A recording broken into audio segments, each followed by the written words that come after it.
Bob, Chapter 5. Livy. It's hard to sleep through the night in Australia, especially when Bob is eating potato chips right next to the bed. I wouldn't say this to his face, but Bob looks sort of creature-ish, as if he might scarf down his food like a dog or something. But from the sound of it, he's actually a very neat eater. The problem is that he crinkles the bag a lot. I'm under the covers thinking. I like to think like this sometimes when nobody knows I'm awake, and what I'm thinking about is what to do about Bob. Bob thinks I can help him find his home. He waited for me in Gran's closet for 5 years. But where did he come from? The first thing Bob can remember is the chicken coop, so maybe we should start there. We've got to figure out how Bob can go outside without anyone seeing him. How does a green guy blend into a place where nothing is green anymore? Everything around Gran's house is kind of dry and brownish. I don't think the chicken suit is going to work. How could Bob ever pass for a chicken? The bag of crinkling stops suddenly. Did I say that out loud? I sit up.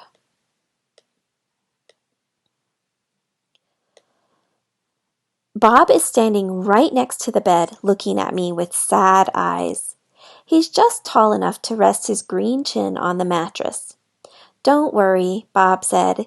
"The chicken suit has never failed me." I look at him. He's got the hood on and zipped everything up, but one shoulder of the chicken suit has slipped off again. He's squeezing the potato chip bag. I see that he taped a couple of loose feathers to his arm, and they're sticking out in 3 directions in a way that a real chicken's feathers would never, ever do. But I decide to be optimistic. Dad says being optimistic is when you decide everything will probably be okay, even if you don't exactly know how. Like when my soccer team was losing 7-0, and Dad had us put our hands together and chant, "We are champions," before the second half started. So I smile. Bob smiles back. "That's better. You look almost like the old Livy," and he pops the top of his orange soda. "There's only one more, Bob." He slurps. Then he burps. There's only one me, Bob." He slurps, then he burps. I sigh. We lost that soccer game. I think the final score was 12-1. Only one more night until Mom leaves with Beth Ann. A bad feeling starts in my stomach. I tell it to go away, but that just makes it bigger. I look at Bob again. He's spent more than 1,000 nights in this house without his mother. He's watching me, munching away.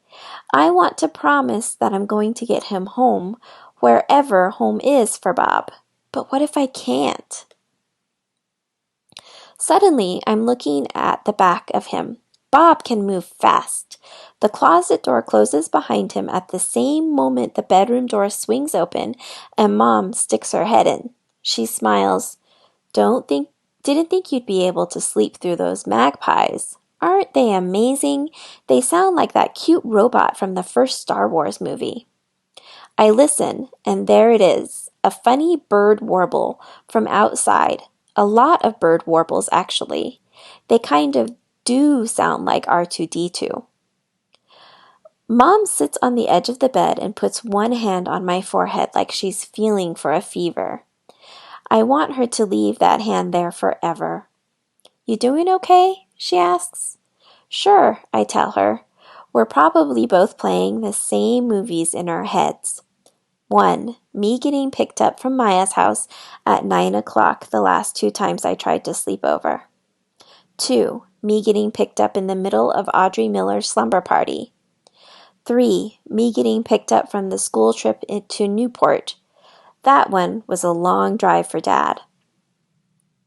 Ever since Beth Ann was born, I can't sleep without knowing Mom or Dad is there. "I'll only be gone for 6 nights, Mom says, and Gran is family." I know that.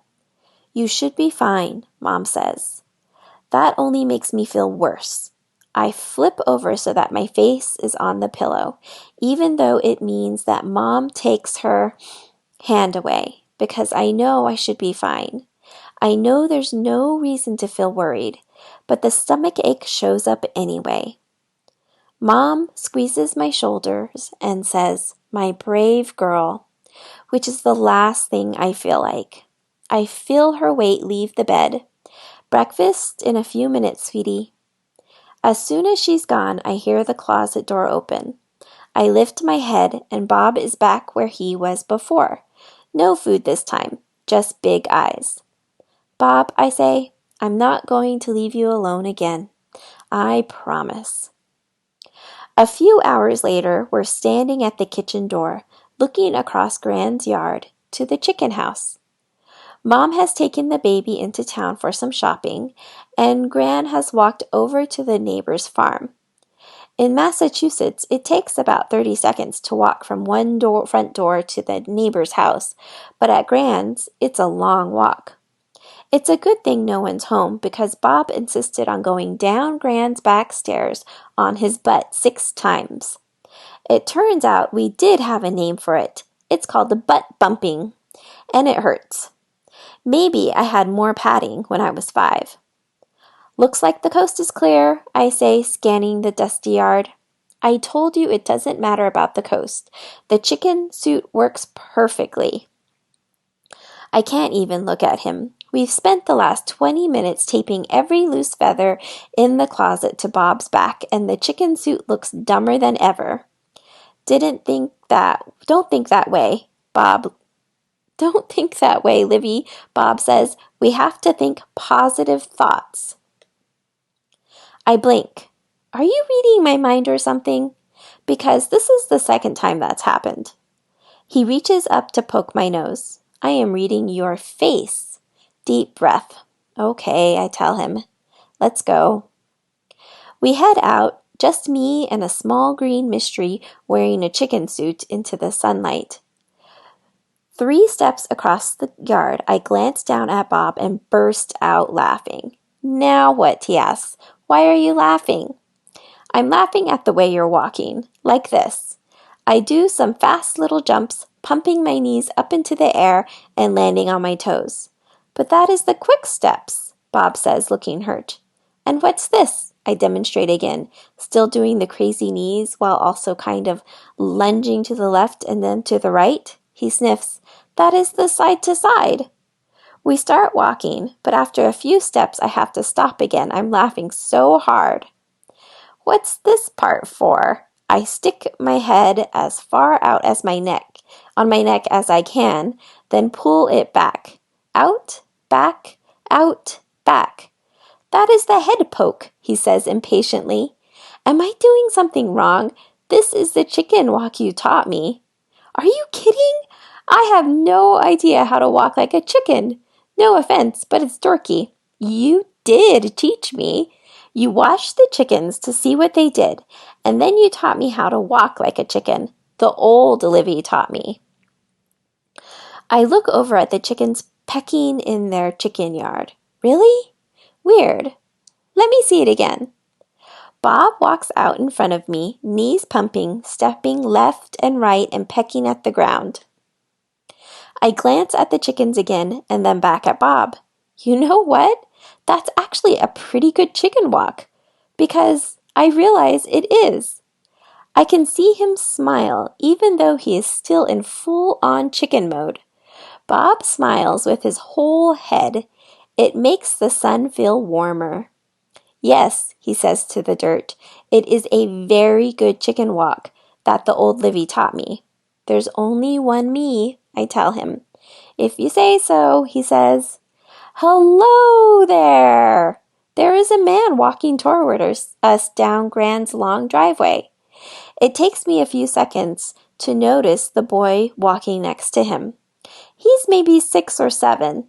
I look at Bob and realize how crazy it was that we ever thought this could work, because Bob is a green mystery creature covered in orange cloth, tape, and feathers, pecking, kind of desperately, now in the dirt.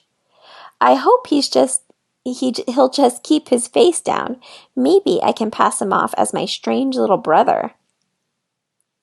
The man and the boy smile all the way to where we're standing. "Hi," I say, jumping and waving as if I can distract them from Bob by acting like a weirdo. The boy waves shyly and looks at his feet. The man booms, "You must be the famous Olivia." His voice is super friendly, but his face is nervous. "You got big. I almost didn't recognize you." He's twisting a white envelope in his hands. "Yes, I'm Livy. I'm still jumping. I don't want him to take his eyes off me. If he sees Bob, he might call the police or something." "Hoppy little thing, aren't you?" "Yes," I say. "I'm kind of hoppy." I start hopping on my right foot only. It must be working because neither of them is looking at Bob. He laughs and then catches himself and looks at the envelope in his hands. He seems surprised to see that it's bent and starts trying to flatten it out. "Is your gran at home?" "No," I say, switching to my left foot and hopping a little faster. "She went over to the neighbor's." The harder I hop, the harder Bob pecks in the dirt. The man laughs again. "Well, we are the neighbors." "Oh, huh." I switch back to the right foot. "Is everything all right?" he asks. "You don't need anything, do you? Like the toilet, maybe?" In Australia, they say toilet for bathroom. I know this because I have spent a lot of time back home trying to teach my mom not to say toilet for bathroom. "No need for the toilet." "Ha ha, I'm just getting some exercise. Hopping is great exercise. This is how we exercise in the United States." I don't let my eyes look at Bob, still pecking furiously. "Exercise, huh? Must be something new. Well, we'll probably meet your gran on the road, I'm thinking. But if we don't, can you tell her that Danny and I came by to see her?"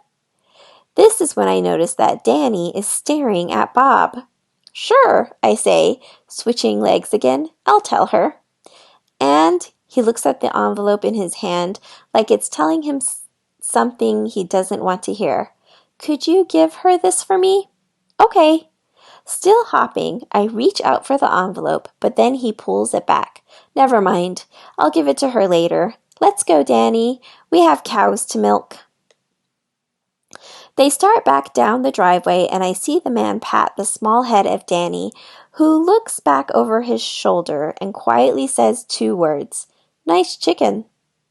I stop hopping and stand there breathing hard. I look at Bob, his orange hood pulled tight to his round face, the red felt chicken comb flopping over to one side of his head, and his old chicken feathers stuck up and down his arm with big X's of Scotch tape. He stands up straight and puts one hand on his hip.